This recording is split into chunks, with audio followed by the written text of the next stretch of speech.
издеваешься? Что опять? Зачем ты стучишь в дверь? У тебя же есть ключи. Ты чего, я вообще-то в магазине с Лилькой? В смысле? А кто тогда стучит?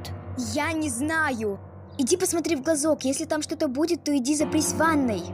Я уже бегу. Я уже иду. Что это? Я не знаю. Оно ломает дверь. Срочно беги в ванну! Хорошо. Мила, ты где? Я уже дома! Мила!